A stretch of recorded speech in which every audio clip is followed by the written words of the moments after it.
Welcome to பெரியம்மா சமையல். வாங்க இன்றைக்கி பச்சை மொச்சை பொரியல் பண்ணலாம். அது எப்படின்னு பார்க்கலாம். இது வந்து எங்கள் ஊரில் தேனி சைடில் அந்த பச்சை மொச்சை வந்து ரொம்ப ஃபேமஸானது.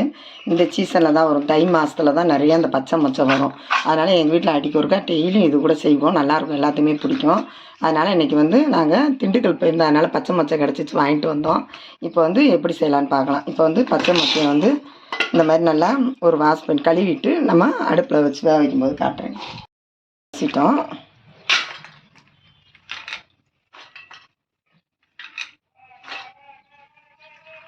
ஸ்பூன் குழம்புத்தூள் போட்டுக்கிறோம். அதில் காரத்துக்கு ஒரு ஸ்பூன் அளவு போட்டுக்கிறோம்.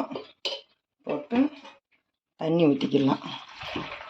இந்த அளவுக்கு போதும், பயிர் முங்குற அளவுக்கு தண்ணி ஊற்றி அடுப்பை பற்ற வச்சுக்கலாம். கொஞ்சம் உப்பு தேவையான அளவு கல் உப்பு போட்டுக்கலாம், சேர்த்துக்கலாம். போட்டு ஒரு மூடி போட்டு நல்லா வேகட்டும். வெந்த பிறகு நம்ம தாளித்து எடுத்துக்கலாம். பயிர் நல்லா வெந்து வருது. இன்னொரு 5 நிமிஷம் வேகும்போது நல்லா வெந்துடும். இந்த மாதிரி நல்லா வேக வச்சுட்டு சுருளை வச்சு தாளிக்கும் போது நல்லா டேஸ்ட் கிடைக்கும். இந்த பயிரெலாம் சாப்பிடும்போது நமக்கு ப்ரோட்டீன் சத்து நிறையா கிடைக்கும். அதனால் இந்த பயிர் ஐட்டங்கள்லாம் நிறையாவே சேர்த்துக்கலாம். எல்லாமே நல்லாயிருக்கும். வாரத்தில் எப்படினாலும் இந்த கிடைச்சா எல்லா பயிர் ஐட்டமே நீங்கள் சாப்பிட்லாம். உடம்புக்கு நல்லாயிருக்கும். இது சும்மா ஒரு 10 நிமிஷம் கூட ஆகாது. இந்த பயிர் நம்ம ரெடி பண்ணுறதுக்கு நல்லா இருக்கும், டேஸ்ட்டாக இருக்குது. சாம்பார் வச்சாலும் இந்த மாதிரி செய்யலாம். நல்லா பருப்பு வச்சுட்டு இந்த மாதிரி வைக்கும்போது காரமும் டேஸ்ட்டு நல்லாயிருக்கும். அது மாதிரி இந்த பயிரும் நல்லாயிருக்கும். அதான் செஞ்சு காட்டுறோம். பிரித்து ஸ்டவ் ஆஃப் பண்ணிக்கலாம். அப்புறமா தாளிக்கும் போது உங்களுக்கு காட்டுறேன். காஞ்சிருச்சு, கடுகு சேர்த்துக்கலாம்.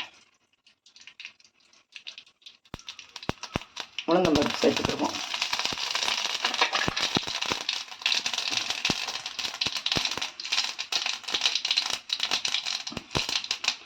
வெங்காயத்தை சேர்த்துக்கலாம்.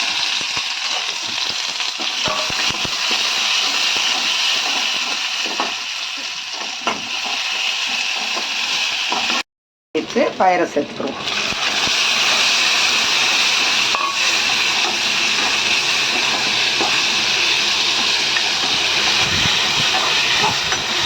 பயிர் ரெடி ஆகிடுச்சு.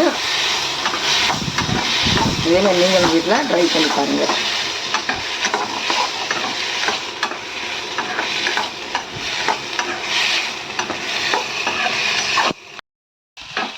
தண்ணி கொஞ்சம் சுருளட்டும், அதனால தான் சேர்த்துக்கணும்.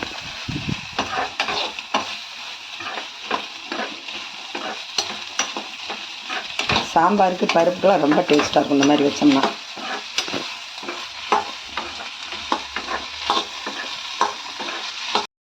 ரெடி ஆகிடுச்சு. ஸ்டவ் ஆஃப் பண்ணிக்கலாம். அப்புறம் கிண்ணத்தில் எடுத்து வச்சுக்கோ.